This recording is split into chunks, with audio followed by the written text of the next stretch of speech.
É com muita alegria que damos início agora à nossa mesa 1, né, do terceiro simpósio de Filosofia e Literatura Clássica, organizada por mim e pela professora Juliana Santana. E agora nós vamos ter a mesa com a professora Nise Ferreira, da Unesp de Araraquara, que será a nossa primeira fala, depois seguida da professora Rívia Fonseca, da Federal Rural do Rio de Janeiro, e teremos a moderação da professora Grace Drummond, né, da Universidade Federal Fluminense. Cabe-me agora apresentar a professora Grace Drummond e depois passar, né, o bastão a ela para a moderação e coordenação da mesa. Então, eu vou agora apresentar a professora Grace Drummond.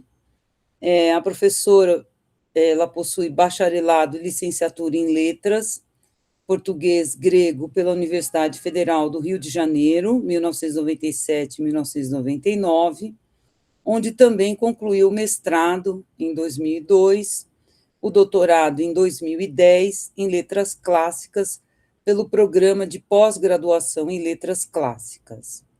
Realizou estágio de pós-doutorado em filologia clássica na Universidade de Viena em 2015 e 2016. Atualmente é professora associada da Universidade Federal Fluminense e integra o programa de pós-graduação em letras clássicas da Universidade Federal do Rio de Janeiro, o PPG-LC da UFRJ, orientando trabalhos de mestrado e doutorado que têm como objetivo de estudo textos gregos do período pós-clássico. Dedica-se ao estudo da comédia grega, com o lançamento da tradução de uma peça de Aristófanes, Paz, pela editora Apres, que com muita alegria tenho aqui na minha estante e recomendo.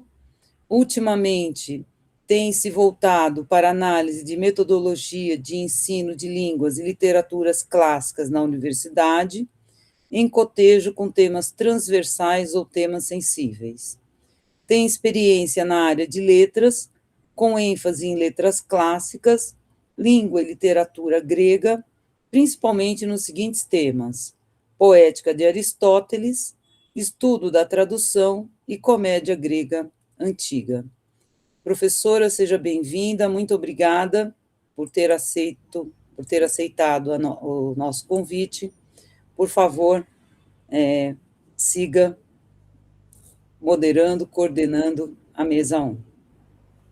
Obrigada, Maria Aparecida, agradeço o convite, agradeço também a atuação da professora Juliana, né, que está aí bastante atenta, solícita. É muito bom ter uma equipe assim, né?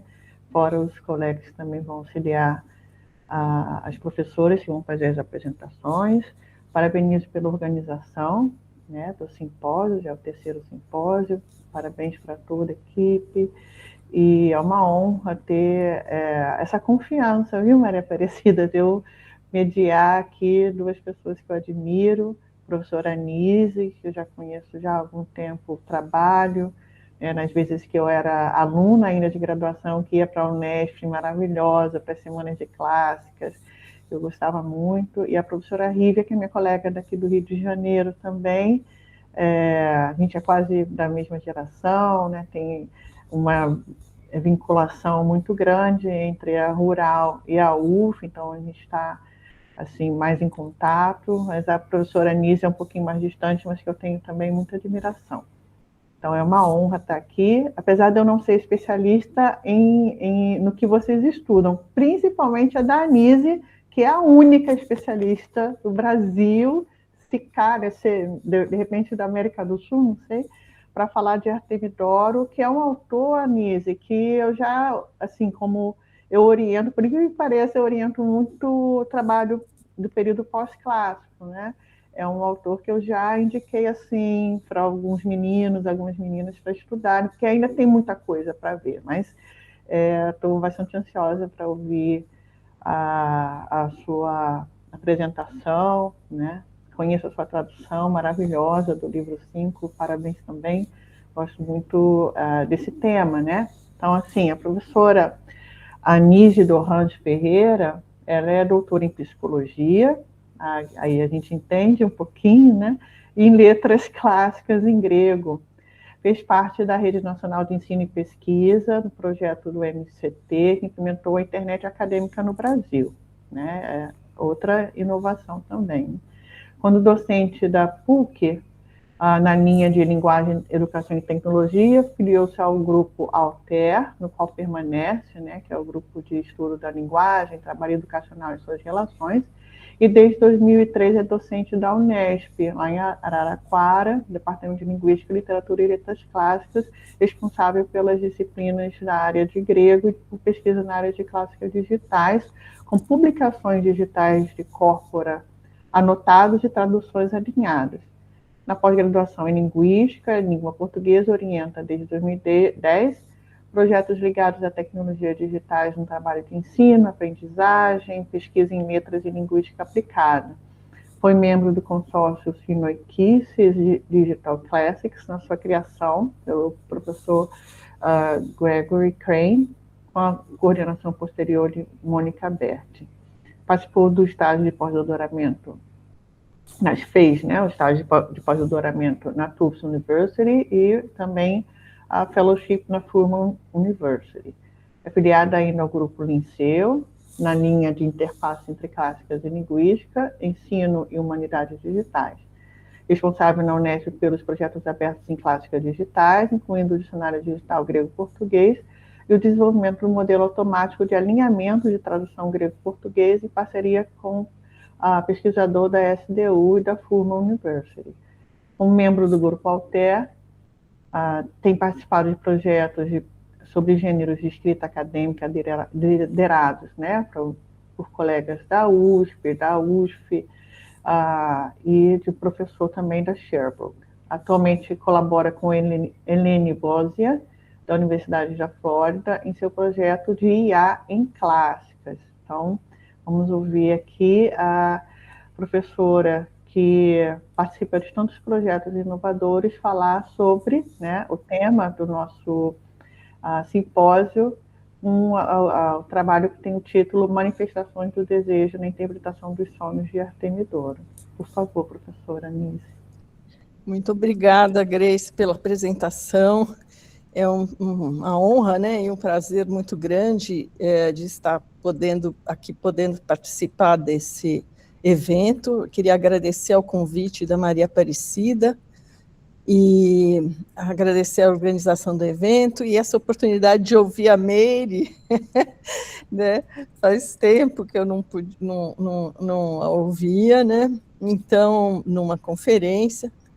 E, enfim, é uma satisfação muito grande. Então, eu vou compartilhar aqui os meus slides. Está todo mundo me ouvindo direitinho? Tá bom. Estamos sim. Sim, está perfeito. Perdão. Deixa eu... A Grace tem que responder.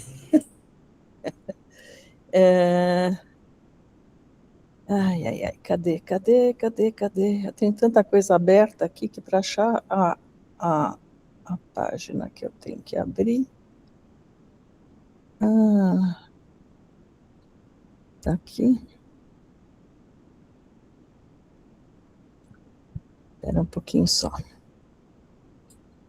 Pronto, agora sim.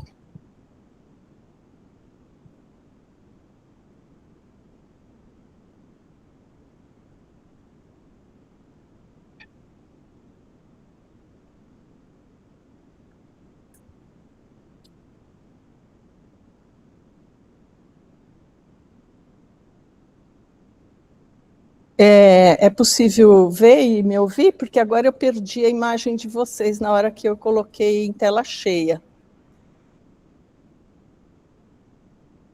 Tá. Ouvimos, professora.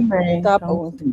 Bom, então eu vou falar também, como a Meire falou, né, do título. Então é um título bastante amplo e eu vou, enfim, abordar, né, um conteúdo e parte desse conteúdo ele vem de uma apresentação, ele retoma uma apresentação, uma conferência num evento no Caraça, no Mosteiro do Caraça, em Minas Gerais, em 2024. E então eu peço já desculpas, né, à nossa audiência, se eu parecer um tanto repetitiva, e se tocar nesses tópicos talvez já bastante conhecidos, né, porque a minha ligação com a obra do Artemidoro, como a Grace estava falando, já vem da pós-graduação, mestrado e doutorado. Bom, agora eu vou revelar a minha idade, né, dos anos 80 e 90. E foi justamente a Mary quem me forneceu a primeira tradução disponível, né, que tinha em francês. Agora, eu só comecei a atuar com o grego, efetivamente, e profissionalmente, né, em tradução, a partir de 2003. E aí, em 2014, eu publiquei aqui a tradução do livro 5, que já foi revista em função de alguns recursos digitais, né? E ela foi atualizada e tem... Bom, eu não vou falar dessa produção, mas eu queria enfatizar que a minha abordagem é sempre via linguagem e método da linguística de corpos, usando recursos de dados quantitativos, atualmente também a inteligência artificial, dentro dos parâmetros das clássicas digitais, com processamento de linguagem natural, quer dizer, natural entre aspas, que é do grego antigo, e aprendizado de máquina. Nessa introdução, eu vou passar rapidamente, então, pelas edições e traduções, pelas traduções onirocríticas. Depois eu vou abordar a obra e os seus componentes da onirocricia numa visão mais panorâmica. Na terceira parte, então, eu entro na linguagem e categorias de desejo, do que a gente chama de desejo. Né? E, por fim, comentar alguns exemplos, né, de uma leitura específica e representações dessas categorias.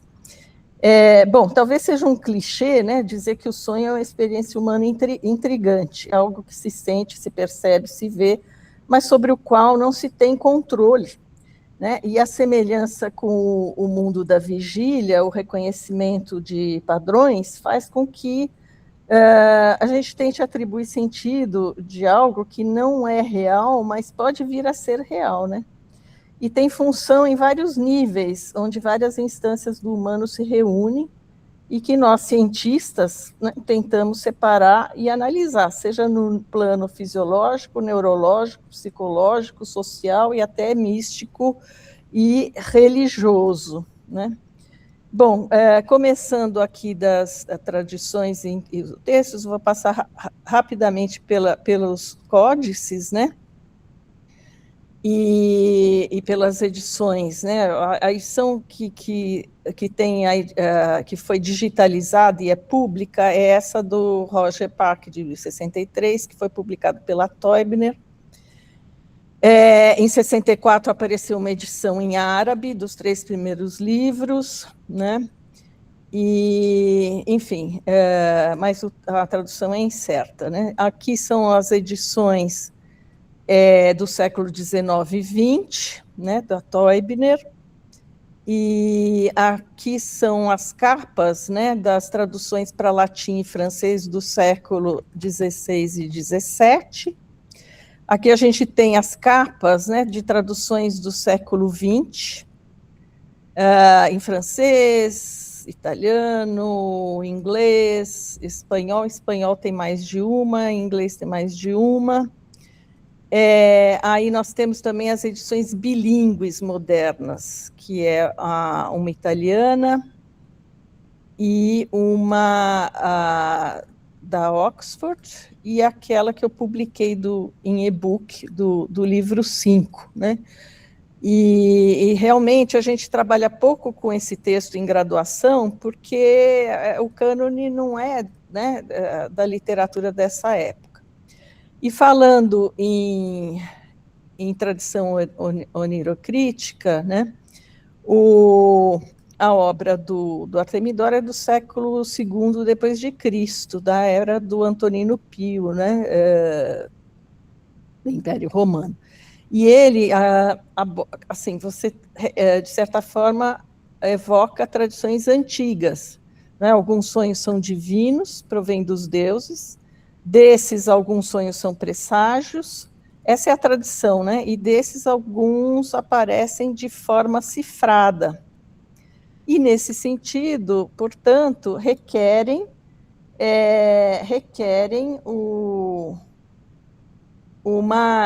os peritos na arte da interpretação. E aí é interessante a gente ver a tradição aqui a interpretação como ofício, né? Mas uma tradição muito forte vem das inscrições de Epidauro, do século IV a.C., que são os pedidos feitos ao deus Asclépio, né? Então, para dar um exemplo, então está lá na inscrição: rapaz mudo, veio ao templo por causa da voz. Primeiro fez os rituais e o sacrifício preliminar. Depois, o escravo que porta o fogo ritual de Deus, olhando para o pai do menino, fez prometer oferecer um sacrifício apropriado para a cura. Né? Então, esses pedidos geralmente são para problemas de saúde, né? E aí, para a cura dentro de 1 ano, se ele obtivesse o que tinha vindo buscar. E o menino disse: prometo. O pai, admirado, fez repetir e o menino disse novamente. Depois disso, ele ficou normal. Aí tem um outro caso, eu só vou mencionar esses dois, assim. Um homem com uma pedra no pênis. Ele teve um sonho, sonhou que tinha tido uma relação com um belo rapaz e na ejaculação ele eliminou a pedra e a pegou e tirou segurando em sua mão. Esse é o Hereu de Mitilene. Outro, o homem não tinha cabelo na cabeça, mas muito pelo no queixo, e tinha vergonha porque era sempre caçoado. Dormiu aqui e o deus untou sua cabeça com uma droga, fazendo o cabelo crescer. E aí tem outros casos, né? Tem casos assim, de gravidez de 5 anos, de 3 anos, cegueira, mudez, manchas, enfim, tem muito caso, né, dessas inscrições. Eu não trouxe aqui os exemplos, né? Mas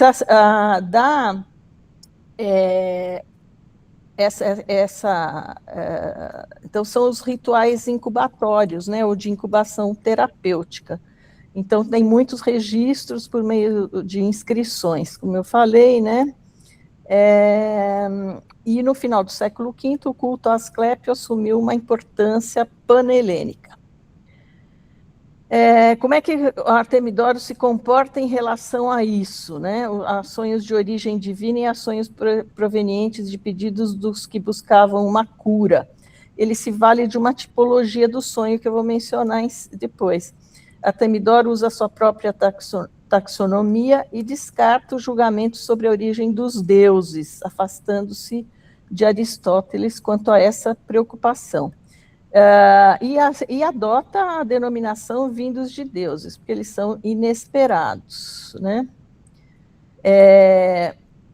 Mas, enfim, não é apenas uma possível tradição médica e empírica que se observa na obra do intérprete, mas a própria tradição do gênero onerocrítico, né? Existente em livros de sonhos, presentes na cultura egípcia e do Oriente Próximo, principalmente em relação a alguns conteúdos e no fato de servirem de um padrão linguístico, mas não em relação ao presságio em si. Prada, de 2015, compara os fragmentos dos livros de sonhos egípcios com os escritos de Artemidoro, afirmando justamente que no século II depois de Cristo, os manuscritos de livros de sonho atingiram o ápice, embora a tradição fosse muito mais antiga, né? Enfim, lida com temas referentes a particularidades culturais exclusivas de cada manual, temas comuns referentes às experiências comuns à natureza humana, e uma linguagem formular, né? E aqui, assim, a interpretação como ofício, esses são os outros intérpretes mencionados por Artemidoro, ou seja, ela estava no ápice porque é o livro completo que restou, né, sobre interpretação dos sonhos. E aqui tem uma inscrição que fala do próprio intérprete. Interpreta os sonhos com prescrições do Deus, boa sorte. É cretense quem interpreta esses, né? Bom, essa aqui é a lista feita por Vinagre Lobo, em 91, dos intérpretes. Aqui, essa é a inscrição, tá? A inscrição daqueles exemplos que eu estava mencionando, estão aqui no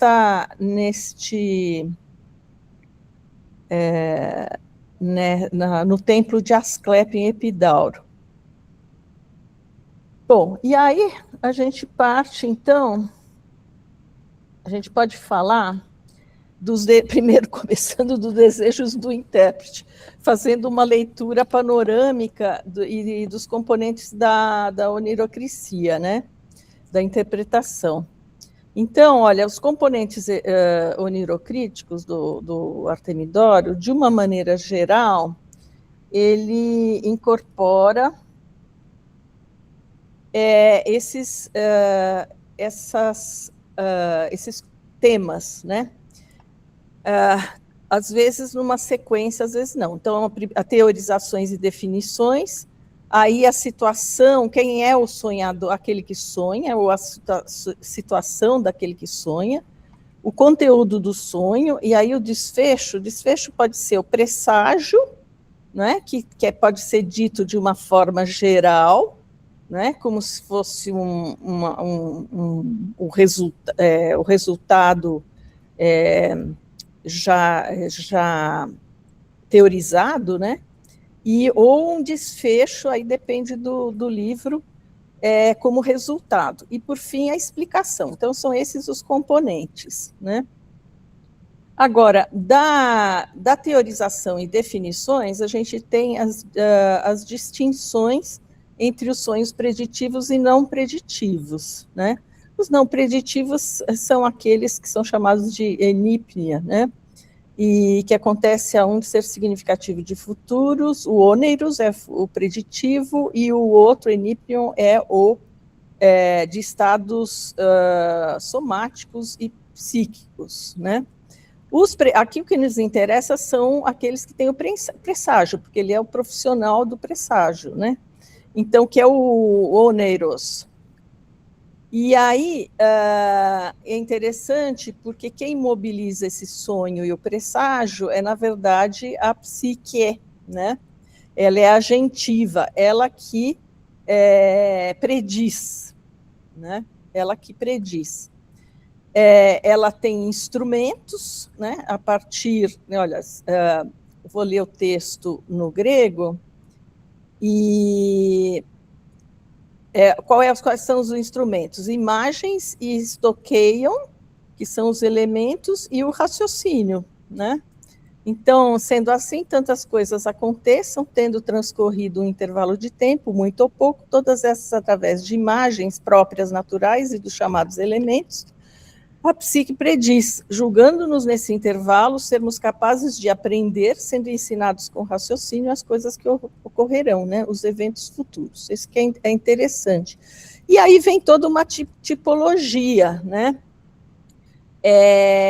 Você tem os teoremáticos e os alegóricos, que são os teoremáticos similares ao próprio sonho, e os alegóricos. Então, a gente precisa... Aqui interessa os oneiro e os alegoricoi, né? E os alegóricos aqui. Aqueles que vêm dos deuses não tem interesse, a menos que mereça interpretação, né? Bom, e o que é a psique para o Artemidoro, né? Aqui só uma ponta, porque tem gente aqui da filosofia. O valor cognitivo da psique parece que nos remete ao Aristóteles no De Anima, né? Então, algumas passagens mostram esse mas uma semelhança nesse entendimento, né? E no caso do Platão, né, o fato da psique ser tripartite, uma parte seria desejante, né, mas assim, aí entra o problema da tradução, epitimetikon, a outra impulsiva e a outra racional. Bom, os alegóricos também têm subclassificação, né, pessoais, alheios, os cósmicos, e também mais uma subdivisão. Então, isso tudo, olha, esse é o esquema das definições oníricas, né? Então, o enipnion, ele é o não preditivo, fisiológico, psicológico, é efêmero, não tem presságio. O ôneros é o genuíno, mas ele o teorematicoi não interessa, né? Porque não requer interpretação. E aí o método envolve o quê? Envolve a estoiqueia, os elementos. Então, tem tafícei, os provenientes da natureza, os usos consagrados, o costume, dentro do costume, o tempo, a arte, né, o ofício, técnico, os nomes são importantes. E aí, dos costumes, né, dos usos consagrados, a gente tem de um lado o costume e o outro a lei escrita, e aí a lei escrita está dividida só em tempo, né, só tem uma subclassificação em tempo. Bom, aqui é um exemplo de como no sonho aparecem esses elementos, tá? Para um homem pobre, isso será bom, para um homem rico. Eu tenho aqui a natureza, né? Eu tenho o status, né, do indivíduo. Enfim, eu tenho, olha, essas características que ele aponta na metodologia, né? Então, para o homem, ele terá alguém para alimentá-lo. Se alguém sonhar ao pobre, né? Porque o que acontece é que a gente tem, às vezes, o mesmo sonho que tem eu tenho um presságio, né? Teorizado, previsto, né? Uma predição diferente para cada indivíduo, né? Para cada pessoa. E aqui, olha, uma visão panorâmica das obras. Aqui a gente tem a quantidade de tokens, né, de itens, palavras únicas, sentenças e parágrafos. Os 3 primeiros livros dedicados a Cássio Máximo. E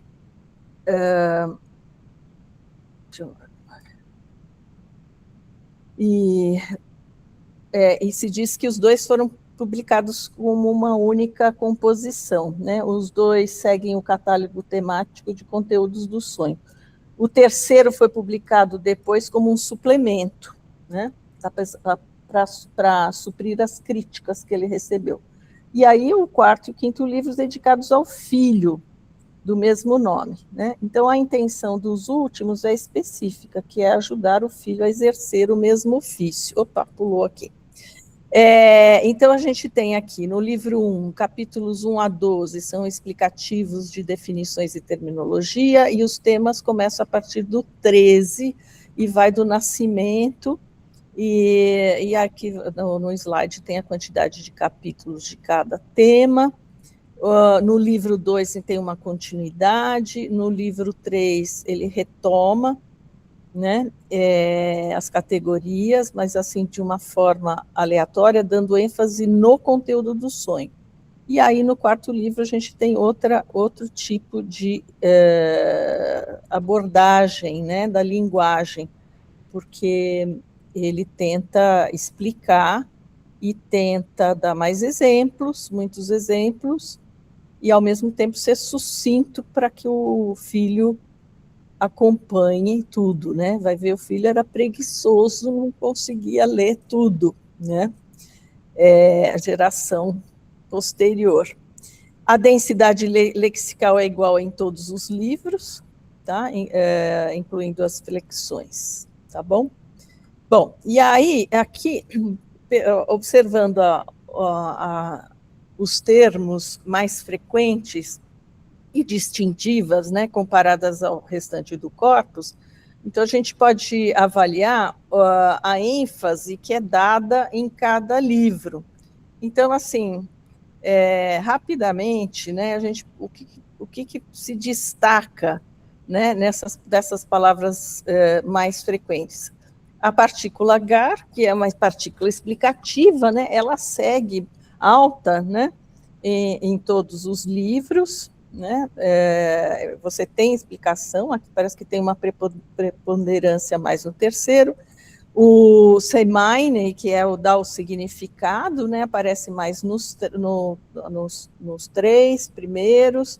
Agora, o que é interessante, né, é que aquilo que está relacionado à mulher, ela fica constante, né, tudo que está relacionado à mulher fica meio constante nos demais livros, e pensando que o livro 4 e 5 tem menor quantidade de texto, né, é interessante que seria uma quantidade relevante, né?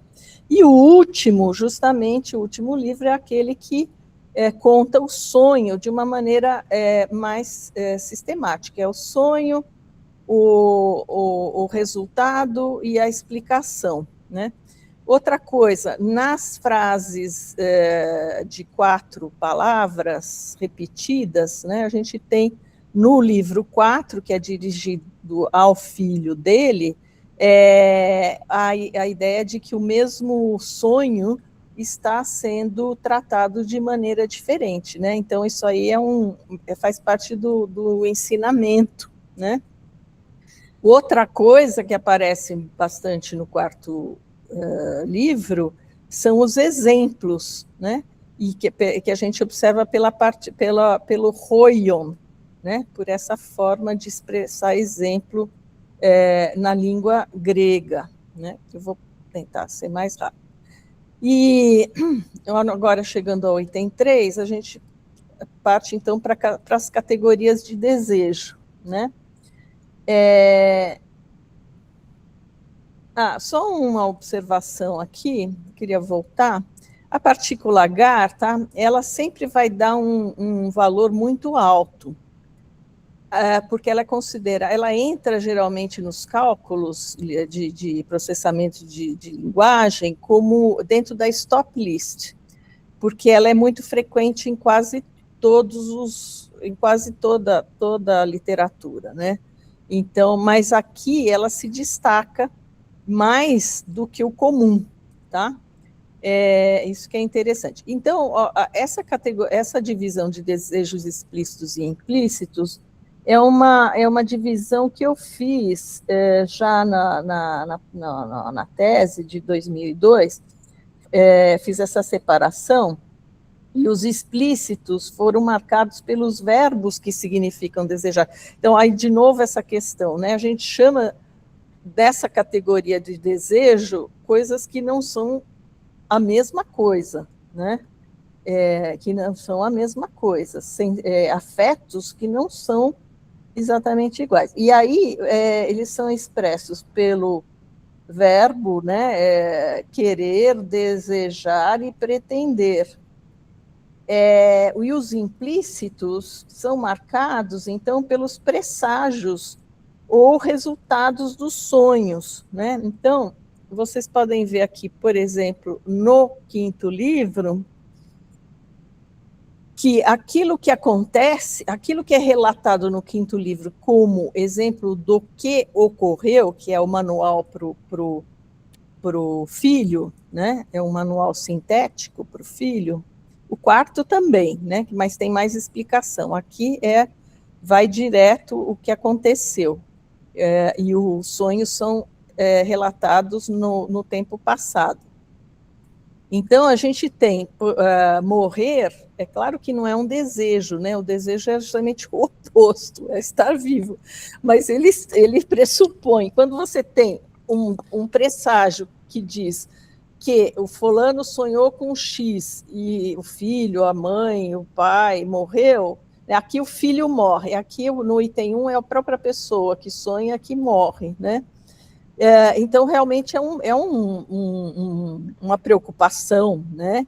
Que mostra um desejo de permanecer vivo, né? E até aqui o verdinho tem casamento. Então, a gente tem casamento, tem condenação, tem vencer aqui, se o atleta é derrotado, tem muita coisa negativa aqui, né?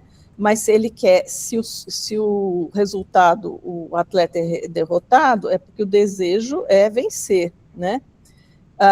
O desejo sobre o presságio adoecer e morrer é não ficar doente, sarar e não morrer, né?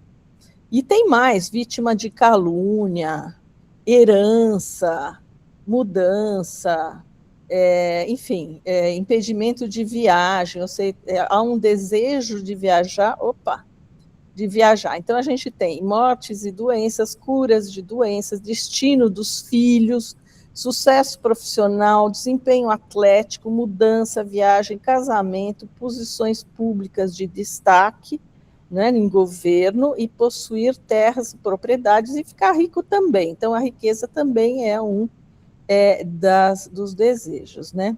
Então, aqui eu tentei organizar de uma outra forma para não ficar sempre com o mesmo olhar. Eu comecei a usar a inteligência artificial, no caso, o modelo Ancient Greek BERT e um outro modelo que faz a aglomeração semântica. Então, o modelo localiza o contexto dos tipos de desejo, né? Que você coloca no prompt, né? Então, por exemplo, aqui tá, o termo da categoria é discutível, tá? O volitivo seria correspondente ao uso dos verbos bulomai e etelo.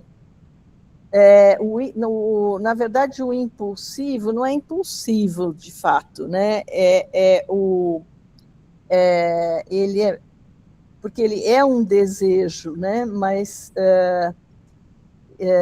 já está constituído ali na forma, é um desejo mais do ponto de vista físico, fisiológico e emocional, ou dos acontecimentos também, né?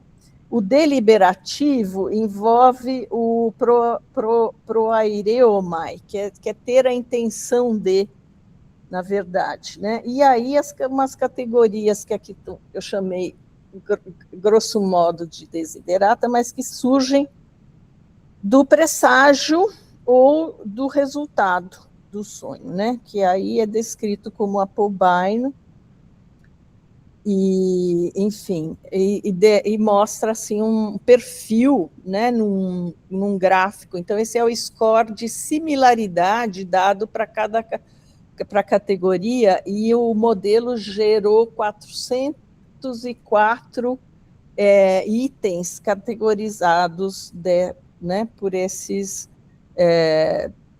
essas formas diferentes de expressar o desejo. Esses outros são networks, aqui não vou poder mostrar, mas eles mexem e ampliam, tá?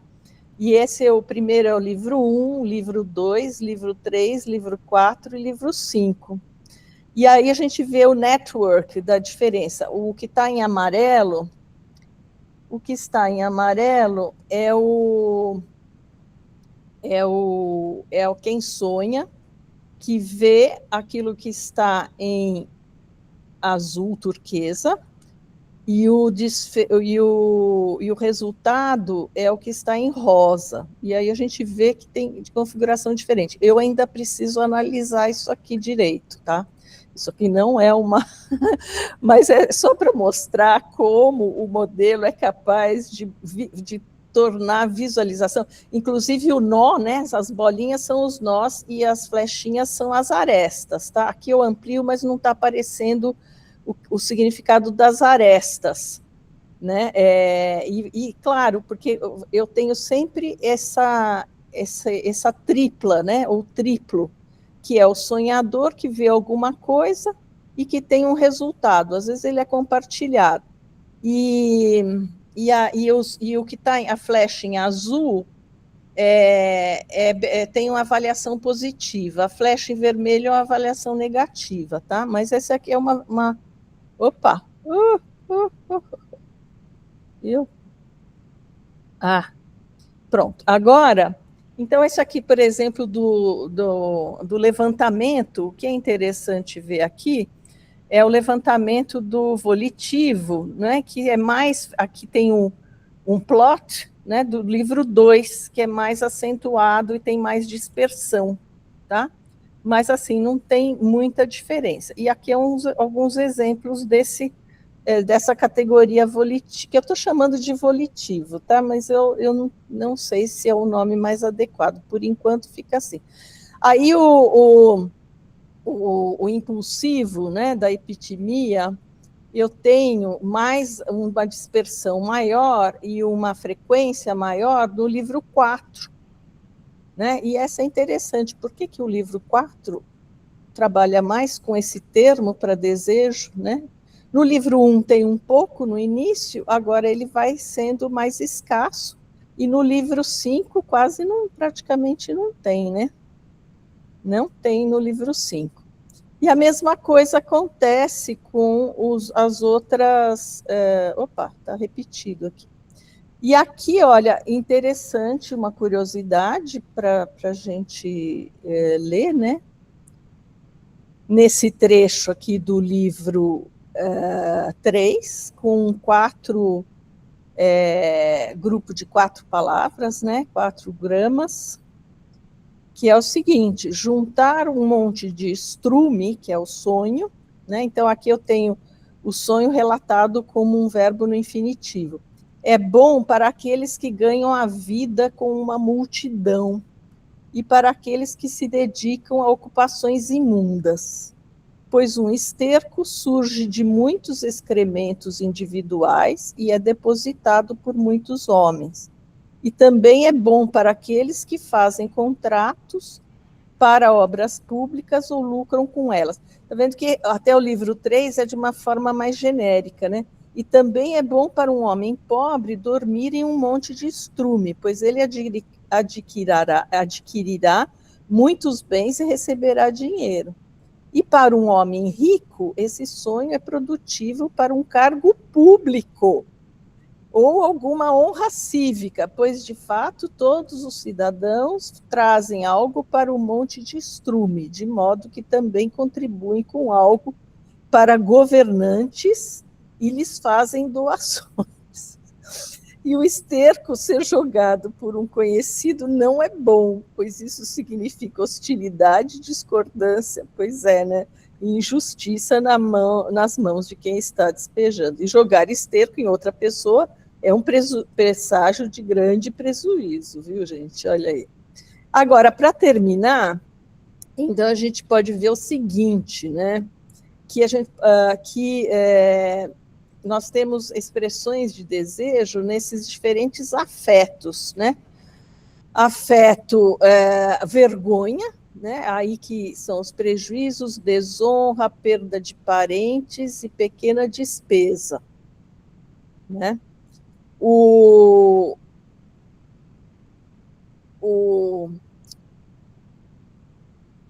conteúdo, no presságio, né?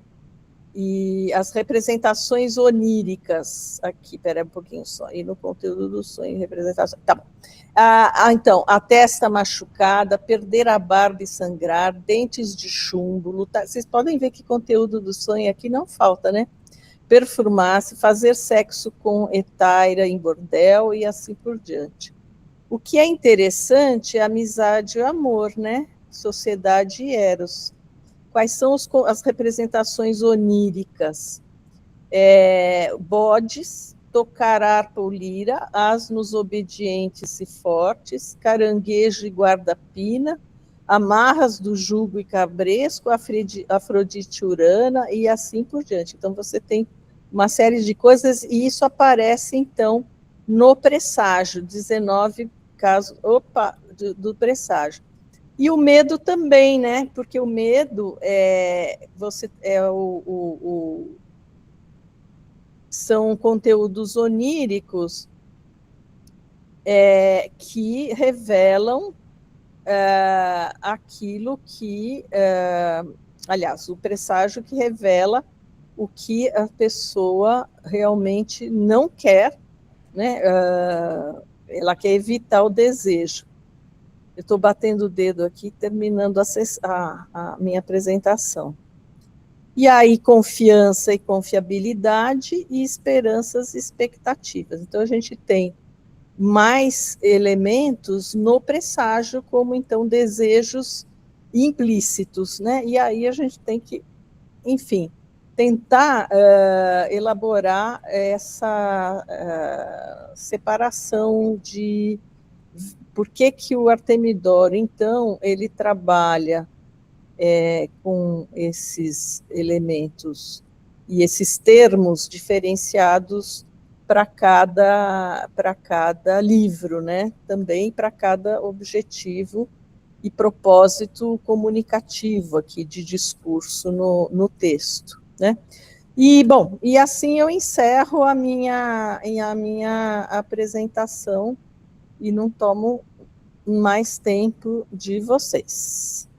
Deixa eu sair daqui e parar a minha apresentação.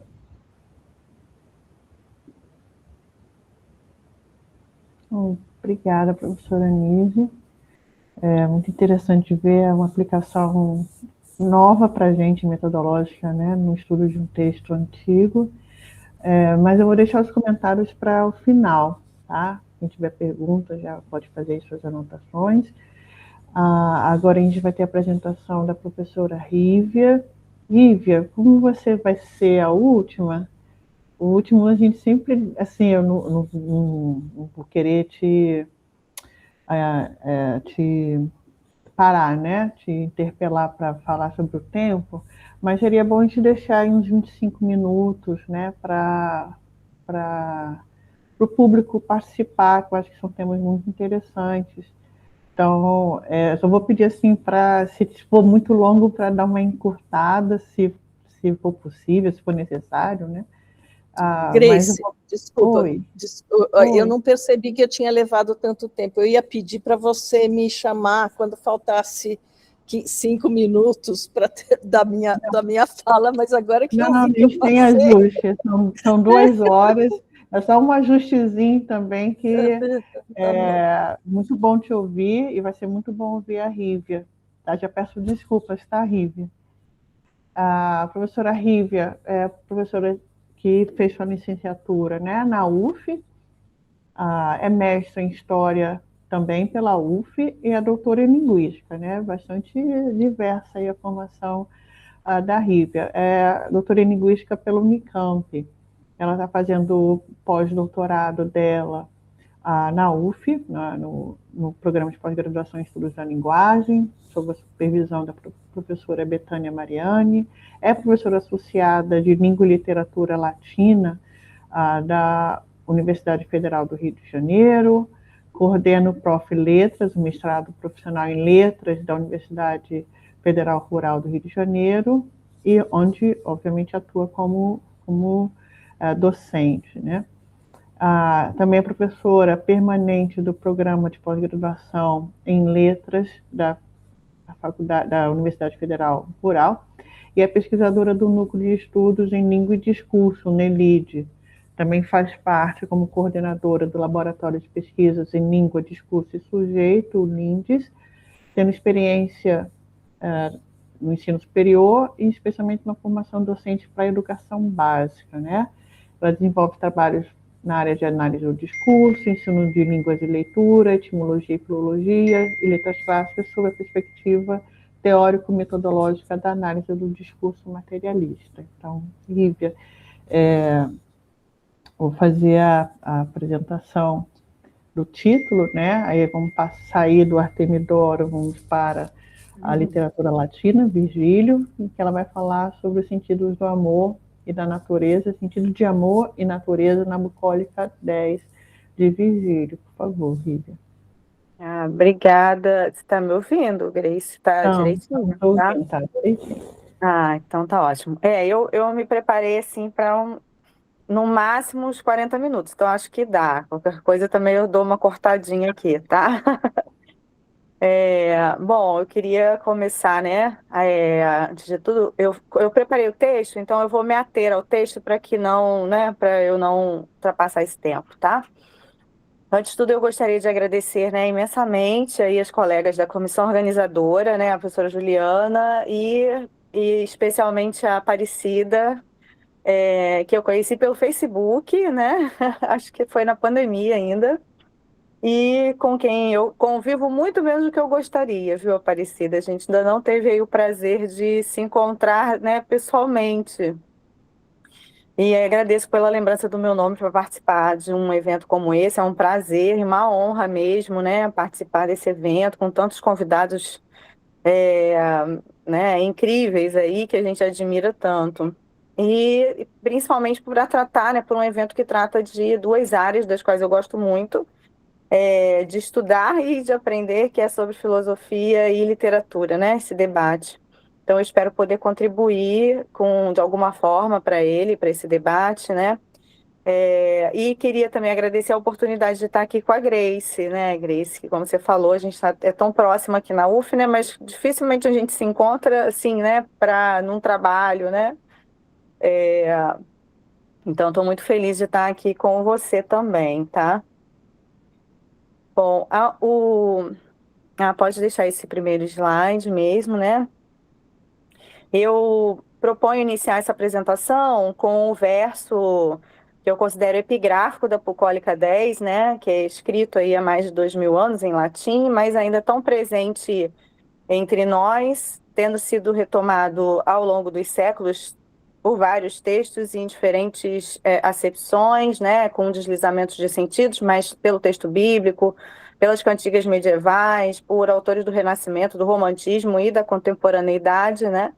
Inclusive, esse verso é um verso que alguns alunos meus já tatuaram bastante, né? Então, ele tem uma retomada, né? Uma recepção que é muito intensa na contemporaneidade, né? E o verso está aí, não sei se dá para ler, mas é o omnia vincit amor et nos quedamos amore, né? O amor vence todas as coisas e nós cedamos ao amor.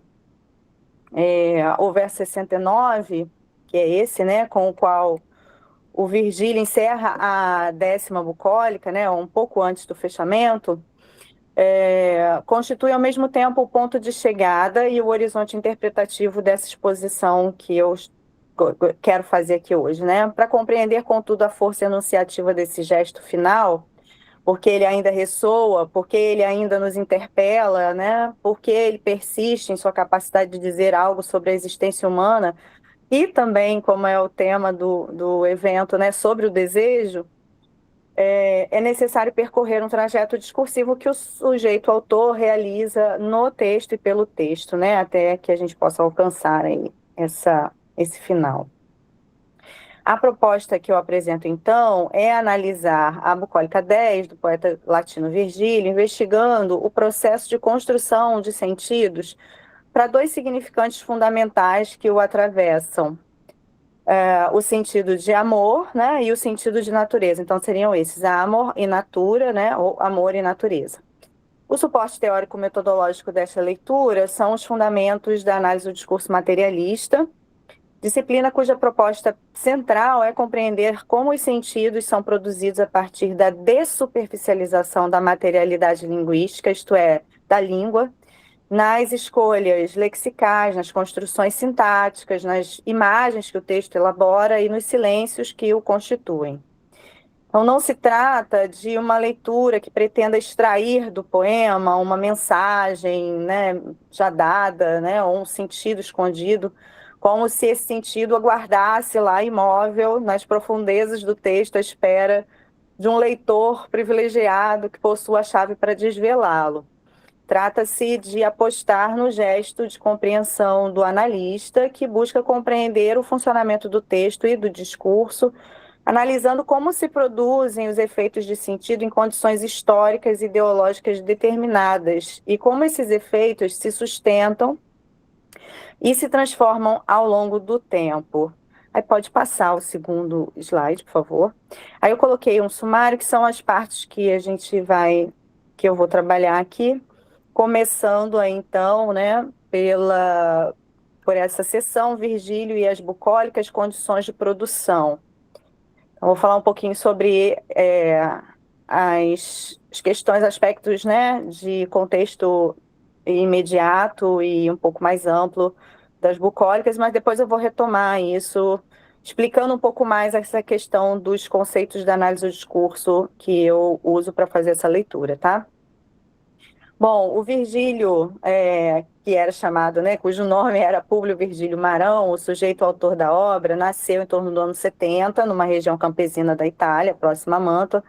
Faleceu provavelmente em 19 a.C., né? E sua vida se desenrolou num período de profundas e violentas transformações políticas em Roma, como se sabe, né? Quem já conhece literatura latina sabe bem isso. E o declínio, e essas transformações, entre essas transformações estão o declínio, o colapso da República, guerras civis que ensanguentaram o território itálico, a ascensão de Otaviano Augusto ao poder. Então, longe de ser um observador distante desses acontecimentos, Virgílio participou deles como um sujeito afetado, como cidadão ameaçado de perder suas terras, sobretudo como poeta que gravitava em torno de círculos de poder, né?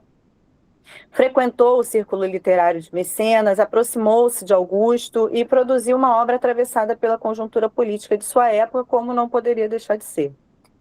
Ele produziu 3 grandes obras, além de outras, né, que não chegaram ou não são conhecidas, mas 3 grandes obras bastante conhecidas, que são As Bucólicas, que é o foco da nossa conversa hoje, As Geórgicas, um trabalho de poesia didática, e a Eneida, epopeia pela qual ele se tornou um autor reconhecido desde a antiguidade, ocupando lugar de prestígio, né, nos manuais escolares durante séculos. As bucólicas, especificamente, constituem um conjunto de 10 poemas de temática pastoril, compostos entre 42 e 37 a.C., aproximadamente, né? O seu título remonta ao termo grego bucolos, guardião ou condutor de boi, né, boiadeiro, pastor, cujas raízes, bus e cóleo, né, remetem ao canto dos pastores, né? O cenário que os poemas bucólicos constroem é o do campo idealizado. Pastores conduzem rebanhos por prados, à beira de rios, entoam canções no som da flauta, celebram e lamentam seus amores.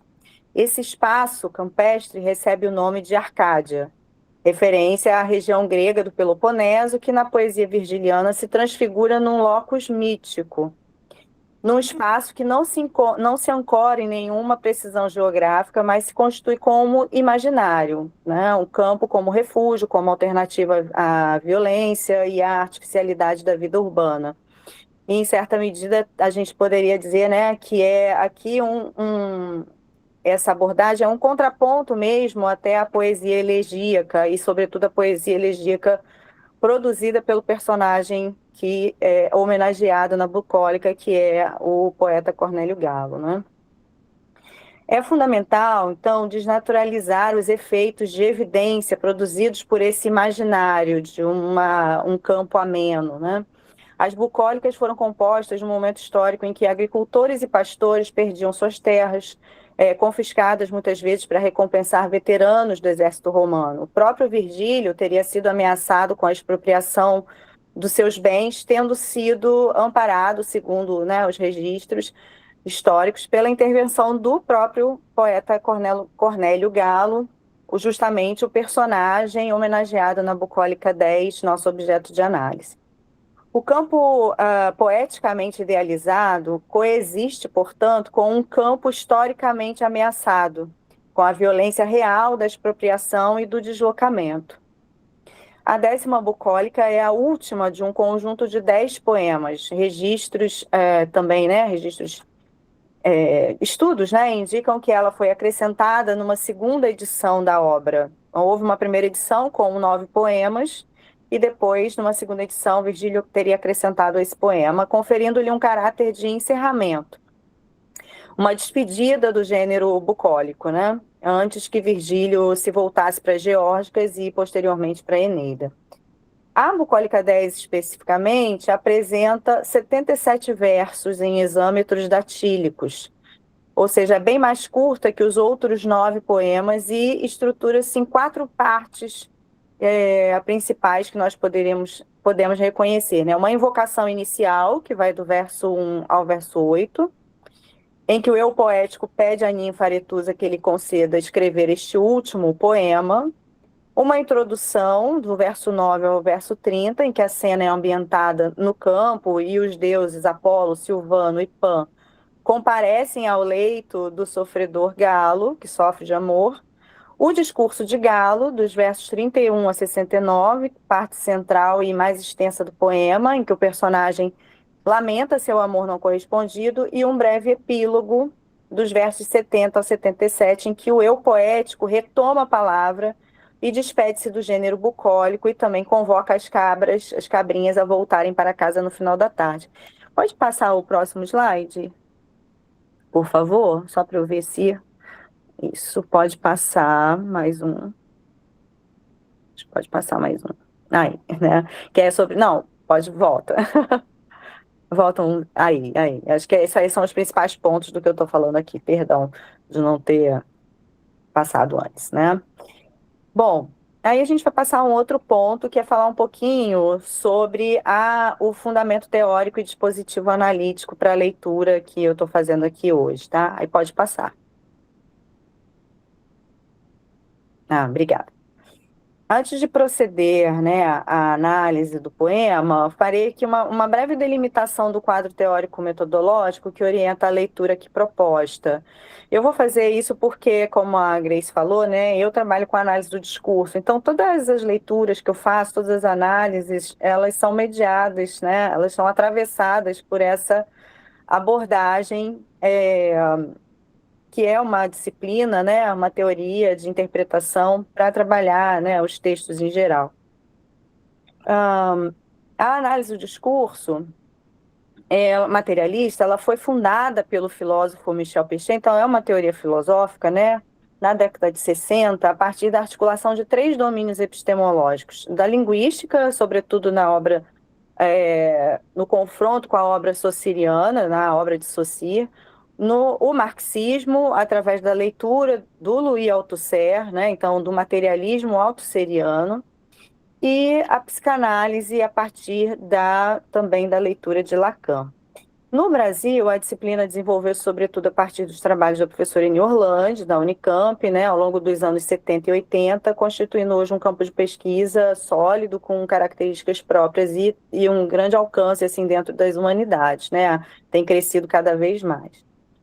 A distinção conceitual basilar da AD é a que se faz entre texto e discurso. O texto é compreendido como materialidade linguística, como eu falei, palavras, construções, estruturas, a forma do poema, a língua propriamente dita. E o discurso é o efeito de sentidos entre os interlocutores. O que implica reconhecer que o sentido não é imanente no texto, mas ele se produz nas relações entre os sujeitos, a língua, a história e a ideologia. E é por isso que ele é constitutivamente instável, plural e passível ao equívoco, ao deslizamento, como hoje até as colegas já trataram, de certa forma, dessa questão, né? Decorre dessa concepção, em princípio, de que todo discurso se delineia na relação com outros discursos e nenhum texto inaugura sua própria origem. Todo dizer se apoia em formulações anteriores, enunciadas em outras condições, outros tempos, outros lugares. O conjunto de dizeres que antecede e sustenta qualquer tomada de palavra recebe, na análise do discurso materialista, a designação de interdiscurso ou memória discursiva, que seria o já dito. que, por ser anterior ao sujeito, torna possível o dizer, né, de cada texto específico, ainda que o sujeito não o reconheça como tal. Então, também pode ser um processo inconsciente, né? Há um esquecimento do sujeito ao constituir, né, o seu enunciado, os seus enunciados. Então, num certo grau de consciência, ele esquece que ele não é a origem do dizer, e aí ele trabalha no que a gente chama de intradiscurso, ou seja, na formulação do texto, escolhendo, entre aspas, né, o que pode e o que não pode ser dito, e esquecendo que existe o interdiscurso que está ali sustentando aquelas escolhas dele, né? Então, no caso da bucólica, por exemplo, toda essa tradição da poesia bucólica grega se constitui como interdiscurso para a obra virgiliana. Toda tradição sobre o discurso amoroso anterior a ele se constitui como interdiscurso para que ele possa sustentar determinados sentidos de amor aqui, por exemplo, né? Então, outro conceito operacional também da teoria é o de formação discursiva, um conjunto de enunciados que, numa dada conjuntura histórica e ideológica, determina o que pode e deve ser dito, e o que também deve ser silenciado, né? Para a análise do discurso, as palavras não carregam sentidos em si mesmas, né? Isso para a gente é interessante pensar, eu tenho trabalhado mais com a questão etimológica, né? É interessante a gente pensar, né, nisso, porque muitas vezes a gente procura os sentidos que estejam na palavra por causa das raízes e etc. Mas, ainda que esses sentidos não estejam lá colados nos significantes, né, por si mesmas, né, alguns sentidos em determinado momento, por questões históricas e ideológicas, podem se colar em determinados significantes. E aí isso vai sendo repetido, né, numa rede parafrástica ao longo do tempo. Então, para nós, as palavras, elas teriam sentido a partir da formação discursiva, a partir da qual elas são enunciadas, né? Ou seja, o sujeito está ancorado numa formação discursiva, a partir daí ela ganha determinados sentidos, né? E é por essa razão que uma mesma expressão pode significar de maneiras radicalmente distintas em contextos diferentes ou até em contextos semelhantes, né? E é precisamente isso que torna a análise da materialidade linguística de um poema um gesto interpretativo produtivo. Finalmente, a análise do discurso propõe a noção de condições de produção, né? Eu estou selecionando aqui alguns dos conceitos que são mobilizados para essa análise aqui, tá? Mas tem muitos outros. O conjunto de condições de produção seria um conjunto de circunstâncias históricas, sociais e ideológicas nas quais um texto é produzido e que inscrevem nele os seus sentidos possíveis. No caso de um texto, né, antigo, como é a bucólica, essas condições abarcam todo o contexto político de Roma no século I, né, a posição social do sujeito autor, os modelos literários com os quais ele dialogava, a memória discursiva que o atravessa, né, mesmo e acima de tudo, quando ele não tem plena consciência disso, né? Então, é um processo que é um atravessamento que vai ocorrer independentemente do acesso, da vontade, né, desse sujeito. Bom, eu estou aqui. Pode passar um pouquinho, acho que eu não estou muito enxergando aqui a análise do discurso, foi o que eu falei agora, pode passar. Aí, bucólica 10, agora eu estou no slide certinho. Então, vamos ver um pouco sobre essa situação enunciativa, né, que seria o que a gente chama de condições de produção, nas condições de produção de contexto imediato, né, ligando aí o máximo possível com esse contexto amplo. A Bucólica 10 é uma homenagem ao poeta Cornélio Galo, né, figura pública de notável relevo em Roma. Além de poeta, autor de elegia, né, 4 livros que hoje estão perdidos, a gente não tem acesso. E é considerado, inclusive, né, o pai da elegia latina. Galo foi militar, orador, político influente, primeiro prefeito romano do Egito após a conquista do seu território.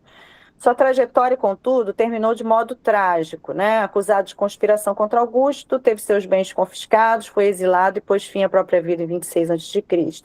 A fronteira entre a homenagem poética e a história política, nesse caso, não é muito fácil de se traçar com precisão, né?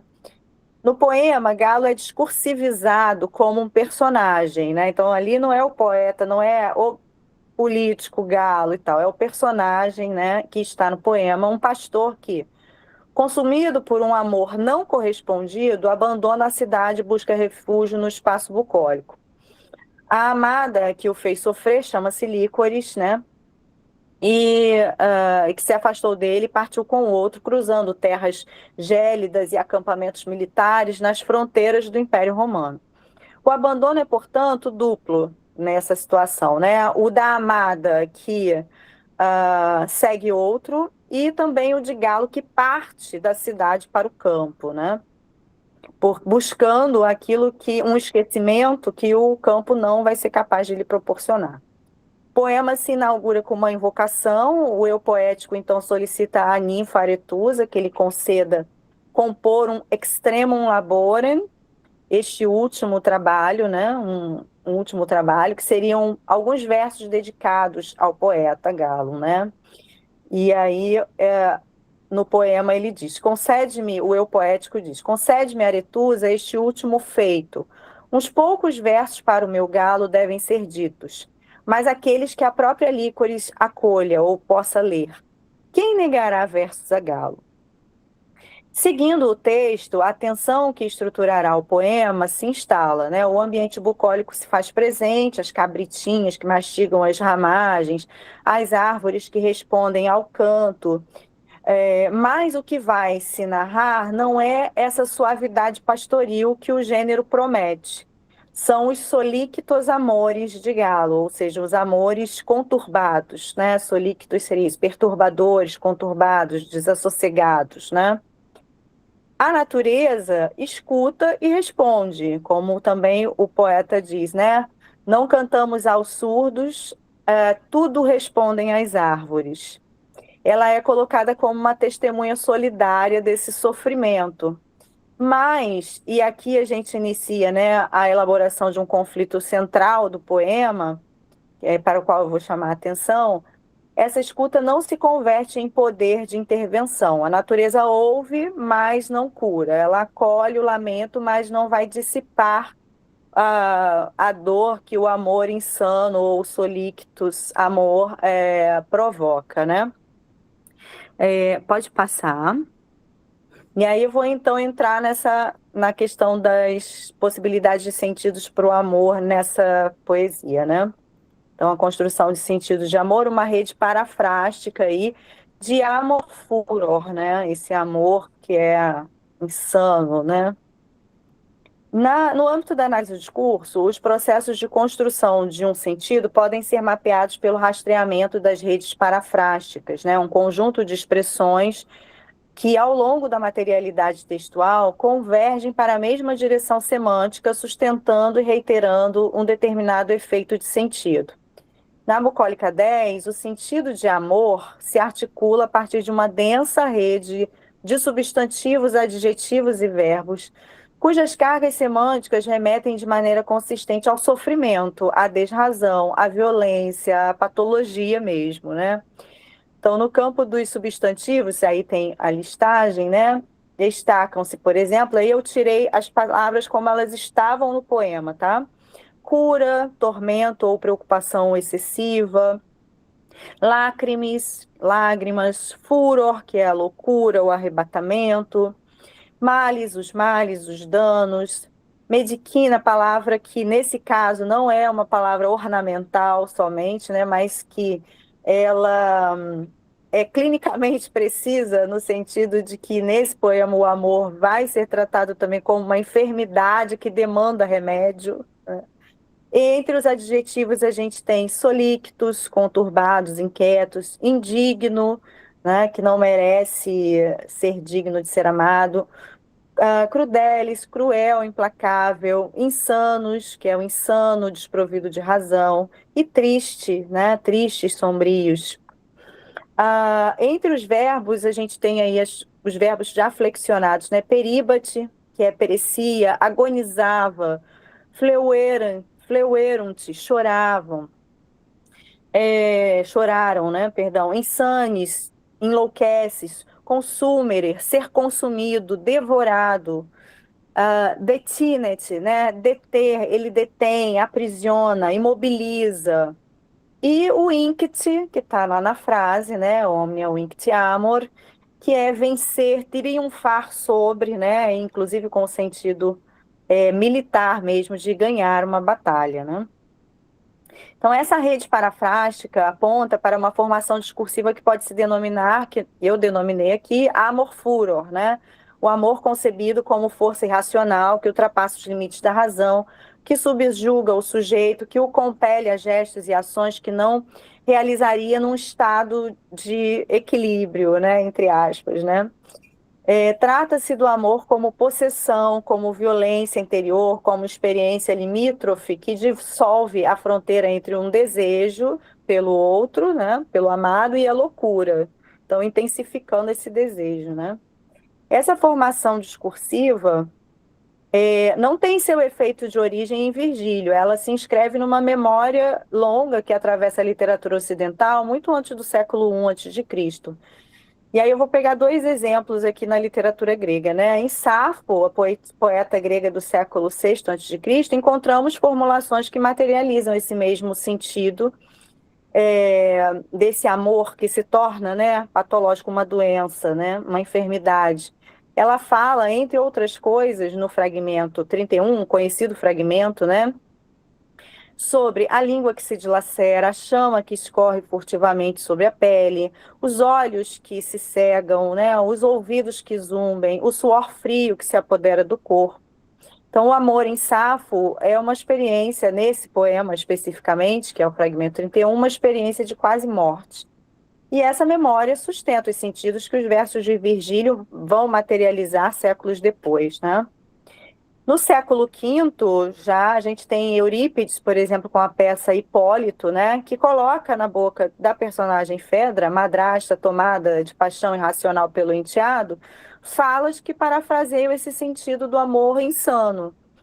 Ela enuncia o desejo de partir para a floresta, de caçar, de se entregar às tarefas fisicamente extenuantes, para logo em seguida reconhecer o seu delírio, né? Declara-se envergonhada, enlouquecida, vítima de uma divindade que a possuiu. A loucura de amor, né? O desejo daquilo que lhe falta e é negado, extravasa para fora de si mesma e é impossível controlar, né? A amor o inquit, né?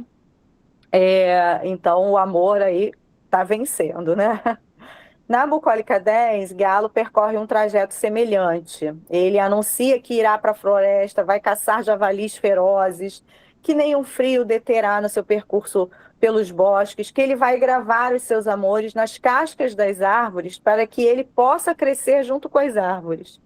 São gestos de um sujeito que tenta instrumentalizar o espaço físico, o próprio corpo, a natureza, o campo, como antídoto para esse amor-desejo, né? Ou esse desejo-loucura, esse amor-loucura, né? E que, ao mesmo tempo, reconhece a nulidade desse esforço, que em um determinado momento ele vai dizer, como se isso fosse remédio para a nossa loucura, né? Ou como se aquele Deus aprendesse a ser mais brando com os males dos homens. Então, ele mesmo reconhece que ele poderia fazer isso ou vai fazer isso, mas que isso não vai trazer, né, a paz que ele gostaria ou precisaria. A ironia trágica que percorre esses versos é precisa, né? Galo enuncia possibilidades de cura, enquanto já sabe que nenhuma delas vai funcionar.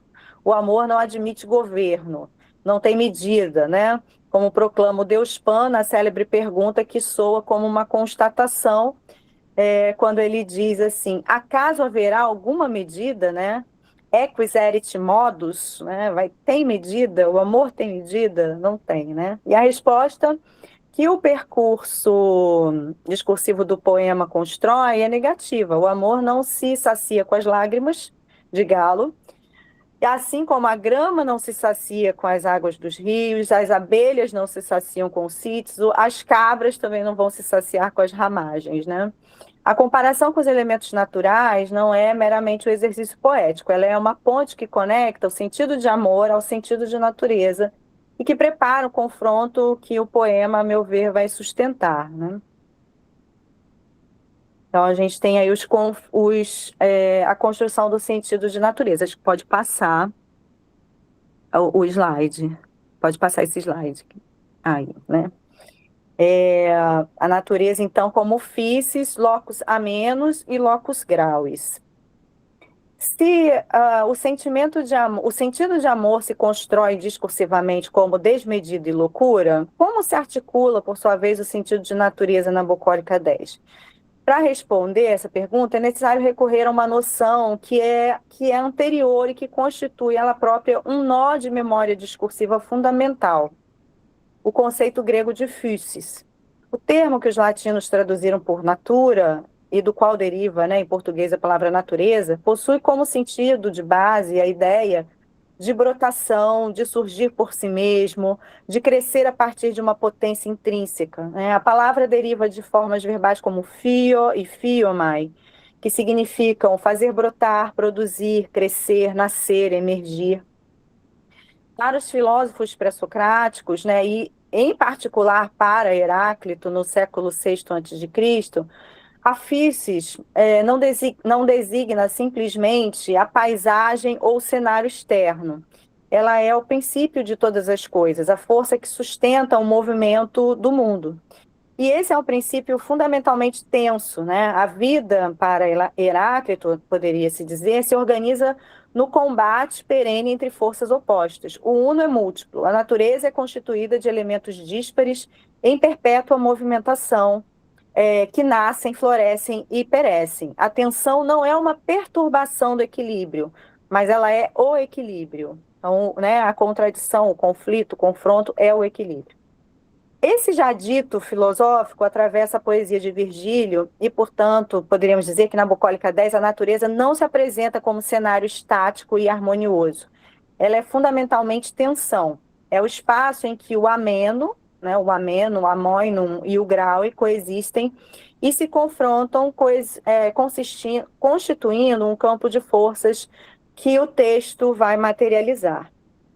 O locus amenus, lugar aprazível, aí tem os quadrinhos, né, indicando cada uma dessas redes. A tópica central da poesia bucólica é construído por uma rede parafrástica que inclui as expressões mole a prata, prados macios, gélide fontes geladas, tenera virgulta, terras ramagens, cima e capela, e cabritinhas de nariz chato, grandia lília, grandes lírios, florentes ferulas, hastes floridas, né? São imagens de suavidade, de ordem natural, de uma natureza que acolhe, que oferece descanso e que corresponde ao imaginário da Arcádia como espaço de refúgio e pacificação. Mas ao lado dessa rede, em tensão constitutiva com ela, organiza-se uma outra, a do locus grauis. Lugar grave, pesado, inóspito, hostil. Ela se materializa em expressões como Gélide Saxalicae, né, as rochas do gelado Liceu, Sola sub rupe iacenten, quer dizer, ele jogado sobre a rocha solitária, Alpinas nives, neves alpinas, Frigora Rene, né, os frios do Reno, Asperglaques, o gelo áspero, Órida Castra, os acampamentos selvagens, Interspelia ferorum, né, no covil dos animais selvagens, Frigoribus medis, né, nos frios mais intensos, Riemis aquosae, do inverno chuvoso. Essas duas redes não se excluem, né, elas coexistem no mesmo espaço discursivo, no mesmo poema, por vezes no mesmo verso. E é precisamente essa coexistência que materializa o princípio heraclitiano da tensão como um fundamento da physis.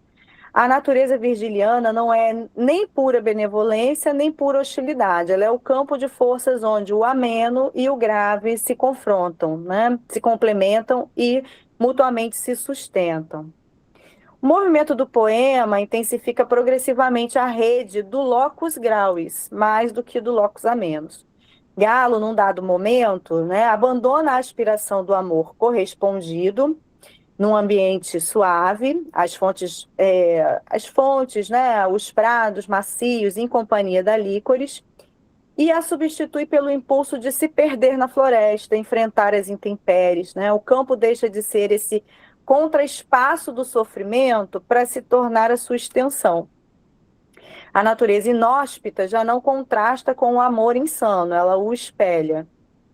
Há um momento de particular intensidade nessa construção, né? Galo, sabendo que Líquores partiu com o outro em direção às fronteiras do Império, projeta sobre a natureza hostil o corpo vulnerável da amada. Então ele imagina, né, o que talvez a amada estivesse passando, e aí ele sofre porque ela passa por isso, né? E aí ele fala, que os frios não te machuquem, que o gelo áspero não corte a sola sob os seus pés, né? Imaginando esse contexto de um campo, né, hostil, né, de uma natureza hostil. Nesse ponto, a natureza inóspita, o frio, a neve, o gelo, convertem-se em ameaça ao corpo amado, e o amor, que não pôde se realizar, se transmuta em cuidado, preocupação com a integridade daquele corpo que se tornou inacessível, agora é só objeto do desejo, né? É um dos momentos discursivamente interessantes do poema. A natureza hostil e o amor insano se fundem numa mesma figuração que vai sustentar essa vulnerabilidade e o desamparo, né, do estado, né, em que se encontra Galo. Pode passar o slide, por favor. Isso aí já passei, perdão. Desculpa, gente, eu mesma aqui fiquei um pouquinho preocupada. Agora a gente vai passar conflito, natura versus amor. Isso. Não, volta, conflito. Aí a gente já está se encaminhando para o final, tá, Grace?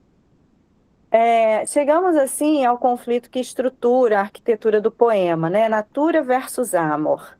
É necessário, então, precisar o alcance dessa formulação, se é que é possível, né? Não se trata de uma oposição binária e excludente, em que a natureza e amor se constituem como forças simplesmente antagônicas, né? Trata-se antes de um confronto em que a natureza, com toda a sua riqueza de imagens, com a capacidade de acolhimento inscrita nesse locus amenus, com a presença tutelar dos deuses que estavam lá, né? Silvano, Pan, é colocada à prova como possível antídoto para o amor. Essa prova, né, o texto vai discorrer, é uma prova que quem vence é o amor. A natureza idealizada da poesia bucólica desempenhava uma função precisa no imaginário romano, um espaço de fuga da cidade, da retirada das pressões da vida pública, da recuperação de uma simplicidade originária. A Arcádia virgiliana era o topos do descanso, da música pastoril, da vida contemplativa. Nesse imaginário havia também um lugar para o amor, mas para um amor que correspondesse à totalidade do espaço, singelo, correspondido, pastoral, cantado entre rebanhos à beira dos rios. A bucólica 10, especificamente, subverte isso, né? Subverte essa expectativa. O amor que a habita não é pastoril nem singelo, é o amor puro. A paixão desmedida, não correspondida, que desagrega a razão, aprisiona o sujeito, não admite remédio.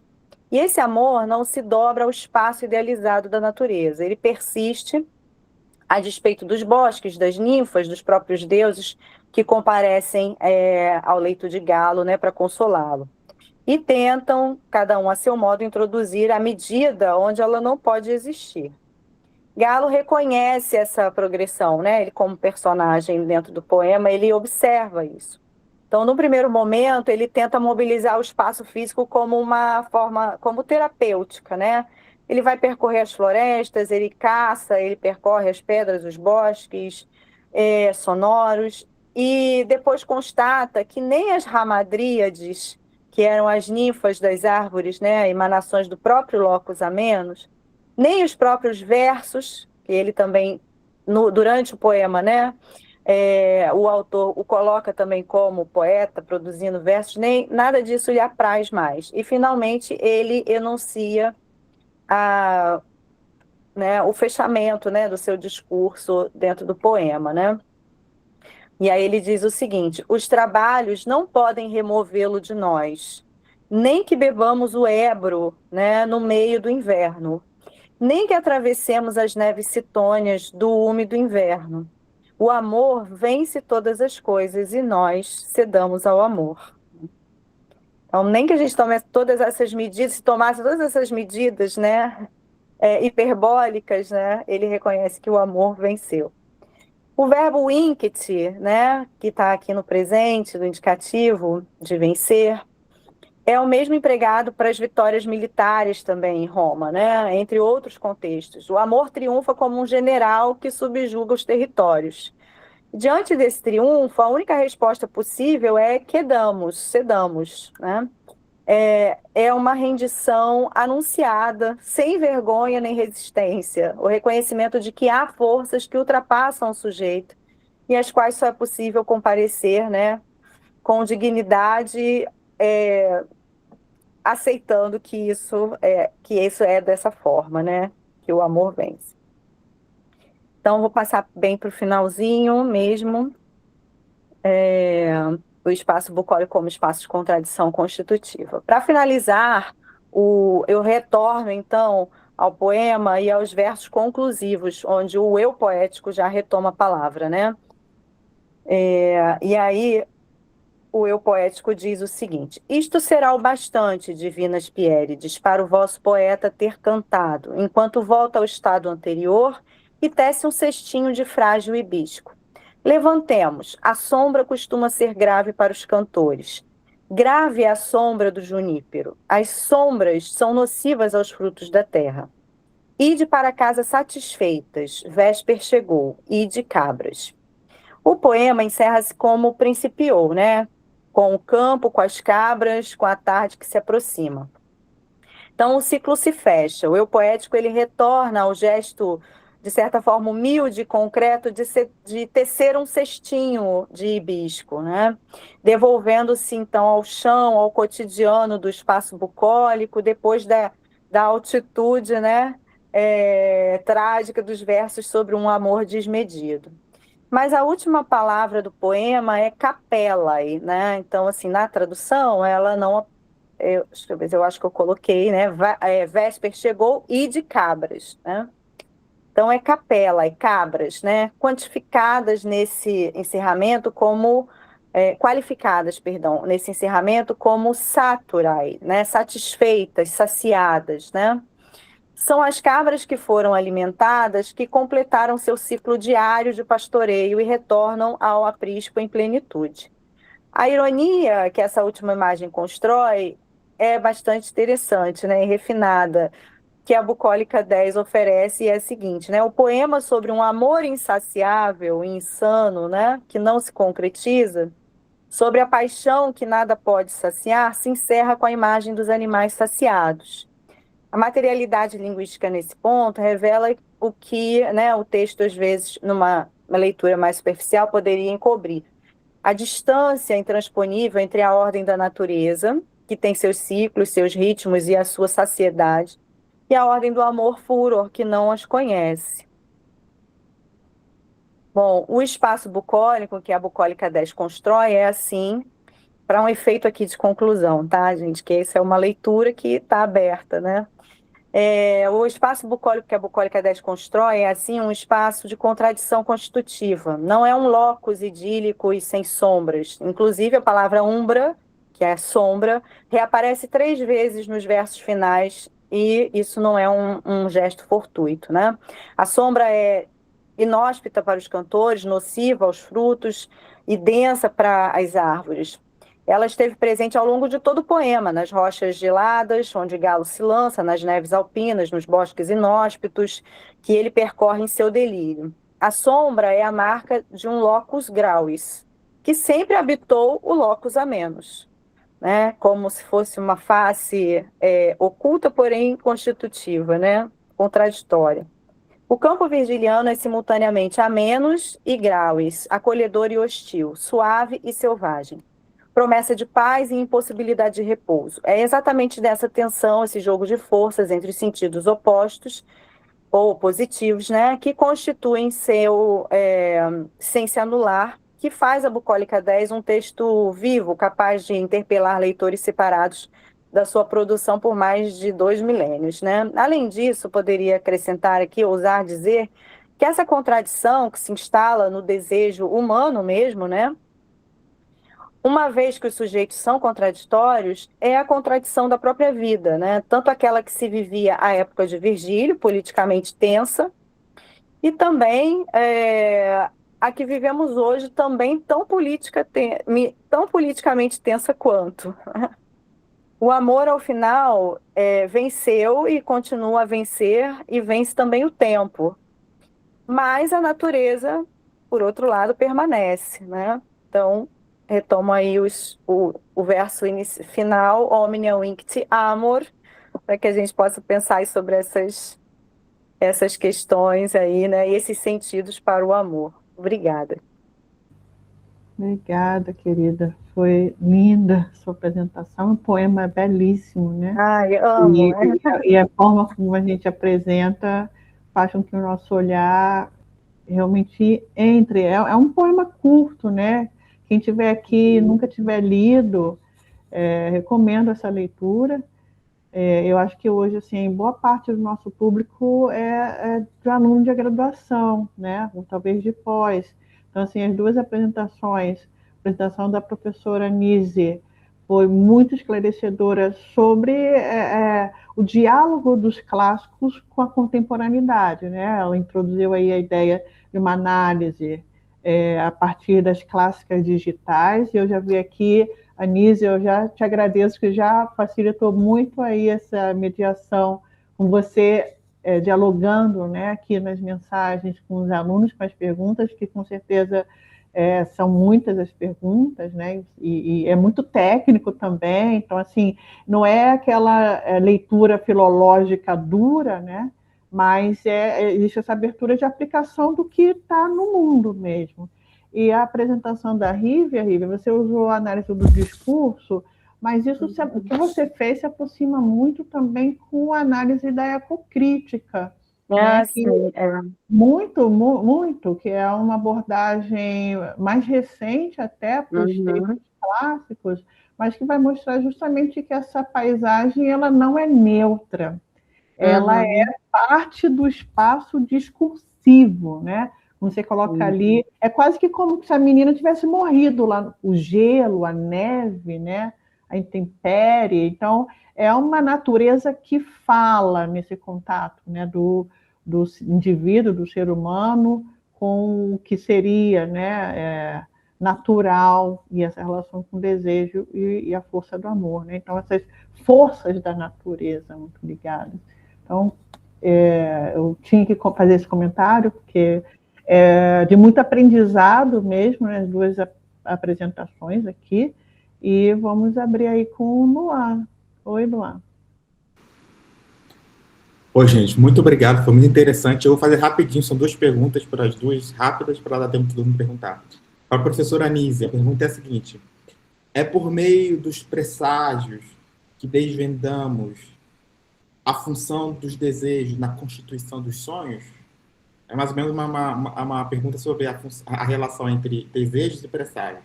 Assim, é por meio do presságio que a gente entende a função que o desejo realiza no sonho? Essa seria a minha pergunta. E para a professora Rívia, eu queria só um comentário que me lembrou muito o fragmento 104A da Safo. Eu traduzi, assim, que fala de cabras também.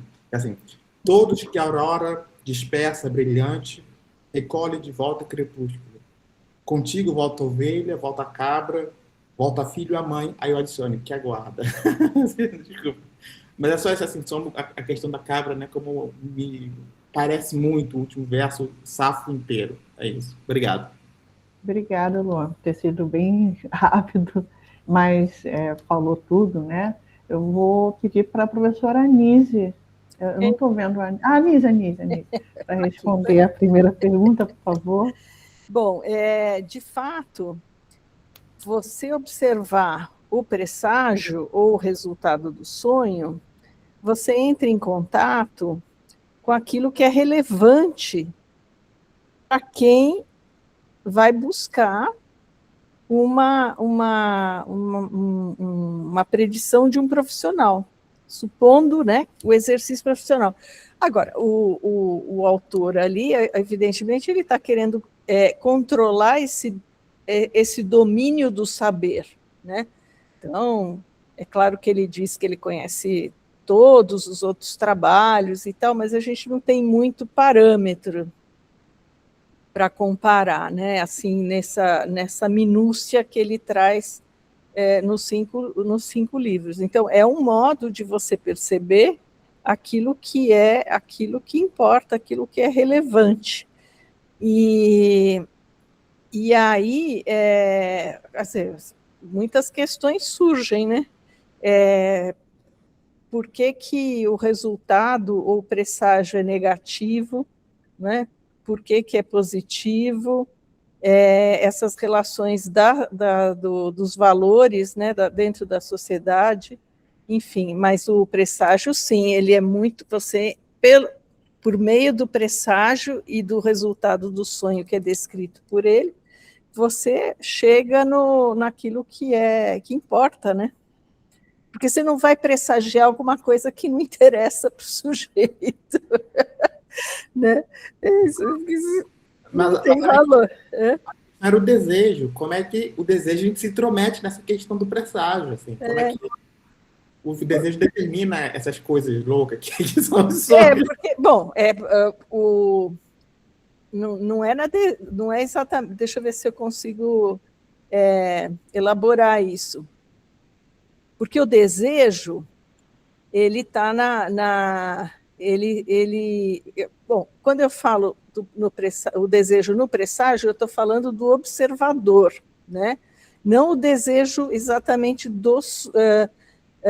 quer dizer, que estaria implícito no sujeito, né? Então, é uma inferência sobre os desejos do sujeito, e esse desejo, na verdade, ele pode ser constituído da negação do medo, né? Na negação daquilo que ele não deseja. Eu não sei se eu respondi. Tá bem? Obrigada, Nise. Lívia, por favor. Obrigada, Luan, pelo comentário, né? Foi um comentário seu. A meu ver, assim, o Virgílio, né, como autor, ele, como a gente falou aqui, né, ele é um homem do seu tempo, né? E é um autor que, como também falei, gravitava nos círculos literários, né, mais especializados e mais patrocinados de Roma, né? Então, assim, ele conhecia, né? Ele não só conhecia a literatura grega, né, e a filosofia, enfim, como sujeito nessa posição, né, ele estava atravessado por esses sentidos o tempo todo, né? Agora, realmente, essa questão, as cabrinhas, especialmente, né? Tem essa relação, eu acho que é isso, é com esse campo, talvez assim, ela represente, né, aquele animal que ali que está próximo, que está domesticado, né, de certa forma, e que está perto do pastor, né, o tempo todo. Então, ele aparece, talvez, aí a gente poderia ler como essa representação dessa paz, vamos dizer assim, né? Daquele animal que está ali, se alimentou com a ramagem, bebeu água do rio, depois volta lá para o seu, né, para o aprisco, vai passar a noite e no outro dia vai repetir novamente as mesmas ações, né? E está ali vivendo esse cotidiano, né? Sem sofrer por amor, né? Sem estar sofrendo com os desejos, né? Com as intervenções divinas, nem com os desejos humanos, né? Então, talvez tenha aí uma delicadeza, né? Uma sensibilidade, né? Para essa imagem, essa figura, né? E eu particularmente acho que a Safo é uma grande, eu acho não, né? Isso está nos livros. Safo é uma grande referência para a literatura, para a poesia latina, né? A gente fala muito, o mais evidente quando a gente fala do Virgílio é falar de Teócrito, né? Dessa interação com Teócrito, mas para além dele, Safo realmente é muito importante, a meu ver. A Juliana comentou aqui que às vezes elas saltam e dão cabeçadas. Acho que é um comentário muito pertinente. Para movimentar um pouco, assim, né? Ouvir. Obrigada, Rívia. Eu acho que elas mostram, como você falou no final da sua apresentação, né? A gente pode ter várias leituras. Mas me pareceu ali, é tão bonitinho, né? Me pareceu ali que a vida continua, o ciclo continua, né? Essa questão do sofrimento, do simbolismo que a gente dá às coisas, né? Essa diferença aí da cultura e da physis. Então, aí, a physis continua. A gente é que arruma problema no imaginário, né? Então, é muito bonito. Realmente convido todos a ler. A Rívia vai estar fazendo isso muito bem, né? Convidando aí a leitura das bucólicas. Bem... Esse é o finalzinho do entardecer, né? Que termina, ele termina o seu entardecer na boa, na dele, assim, no dia seguinte o dia começa de novo e ele não reclama a cabrinha. Acho lindo como tanto em Safo quanto em Virgílio, né? Obrigado. Olha, eu quero agradecer a todos a participação, a oportunidade, Maria Aparecida, de estar aqui mediando 2 apresentações maravilhosas. Foi um prazer estar aqui com vocês todos, com as perguntas que foram feitas também. Obrigada, Luan. E, bem, a gente tem aí alguns minutinhos, né? Agora eu passo para a Maria Aparecida, para a gente fazer um intervalo para a próxima mesa, né, Maria Aparecida? Beber uma aguinha, eu passo para você. Perfeito, muito obrigada, né? Usando aqui o desejo, o prazer, né? Foram exposições prazerosas, né? Muito prazerosas, sobre a batuta aí, né? Da professora Grace. Foi uma alegria, agradecemos muito, vocês enalteceram, né? Enriqueceram a nossa tarde. Muito obrigada. Vamos